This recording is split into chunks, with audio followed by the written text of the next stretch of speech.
रजनी को बचपन से ही पेंटिंग का बहुत शौक था। वो हमेशा से ही पेंटर बनना चाहती थी, पर उसके माँ और पिताजी ने उसको कभी भी इस चीज के लिए सपोर्ट नहीं किया और उसकी शादी नीरव से हो गई।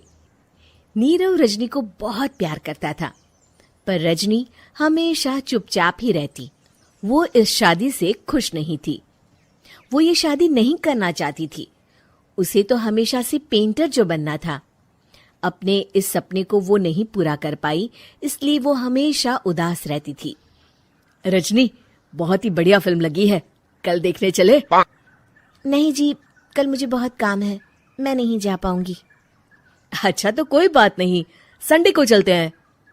देखिए, मुझे फिल्म देखना पसंद नहीं है। आपको जाना है तो चले जाइए। नीरव को मना करके रजनी वहां से चली जाती है और अपने बैग को खोलकर उसमें बंद पड़े ब्रश और कलर्स को देखकर रोने लगती है। रजनी, चलो ना कहीं बाहर खाने चलते हैं, कुछ तुम्हारी पसंद का। जी, मुझे नहीं जाना, मेरी तबीयत ठीक नहीं है। रजनी वहां से चली जाती है।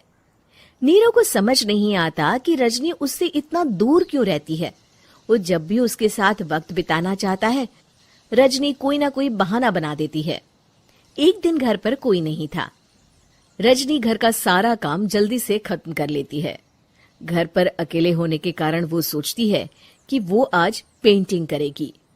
वो अपने कमरे में जाकर पेंट ब्रशेस और कलर्स निकालकर जैसे ही कलर मिक्स कर रही होती है कि दरवाजे पर बेल बज जाती है। अब कौन आ गया इस वक्त? इतनी मुश्किल से तो मुझे पेंट करने का मौका मिला है। रजनी दरवाजा खोलती है तो उसकी सास अपनी सहेलियों के साथ खड़ी होती है और सब घर के अंदर आ जाते हैं। अरे बहू, सबको शरबत बनाकर पिला दे, बाहर तो बड़ी गर्मी है। उफ। जी। रजनी पेंट ना कर पाने से उदास हो जाती है। उसे गुस्सा भी आ रहा होता है कि उसने इस शादी के लिए हाँ क्यों कह दी। वो रसोई में जा रही होती है कि उसकी सास उसे रोकती है। बहू, सबके खाने का भी इंतजाम कर लेना, आज का लंच तो ये सब यहीं करेगी। हाँ। रजनी बिना कुछ कहे रसोई में चली जाती है। सबके लिए खाना बनाती है। सब खाना खाते हैं और रजनी घड़ी देखती है कि ये सब कब जाएंगे ताकि वो अपनी पेंटिंग कर सके। जब शाम होती है तब सब चले जाते हैं अपने घर।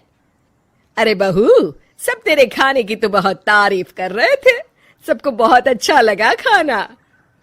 आपको मुझे सुबह बताना चाहिए था ना कि आपकी सहेलियां आ रही हैं। पता भी है कितना वक्त लगा सारा खाना बनाने में। अरे बहू, तू ऐसे कैसे बात कर रही है मुझसे?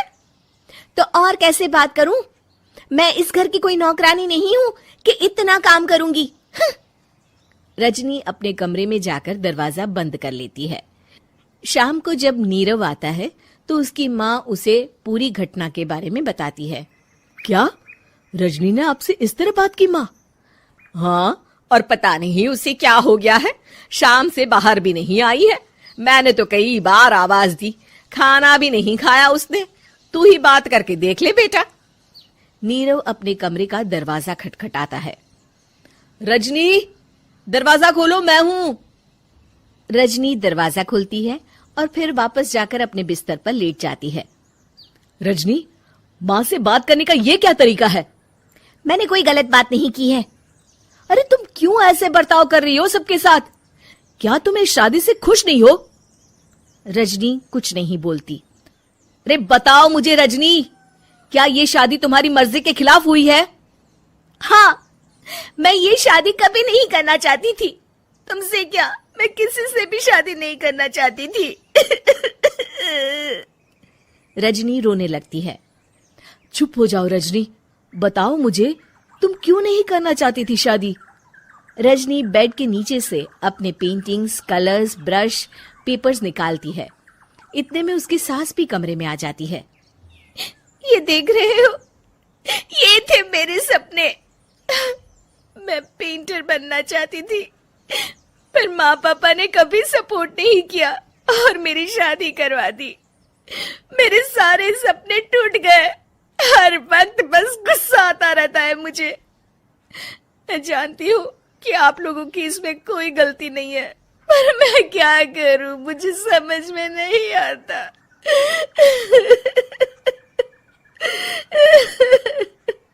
रजनी फूट फूट कर रोने लगती है। मुझे माफ कर दीजिए, आप दोनों के साथ मैं बहुत बुरा बर्ताव कर रही हूँ। अरे रजनी बेटा चुप हो जाओ तुम। नीरव पानी लेकर आता है। ये लो पानी पियो और शांत हो जाओ।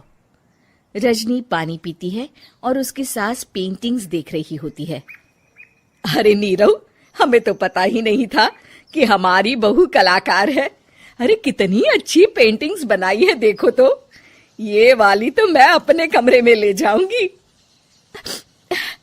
आपको ये पेंटिंग्स अच्छी लगी? अच्छी नहीं, बहुत अच्छी लगी। और तुमने हमें बताया क्यों नहीं? तुम जब चाहे पेंटिंग कर सकती हो रजनी। हम तुम्हारे सपनों को पूरा करने में तुम्हारा पूरा साथ देंगे। हाँ बेटा, हम कला की कद्र करते हैं। हम कलाकार तो नहीं, पर मुझे गर्व है कि मेरी बहू एक कलाकार है। रजनी, नीरव और सास तीनों हंस पड़ते हैं।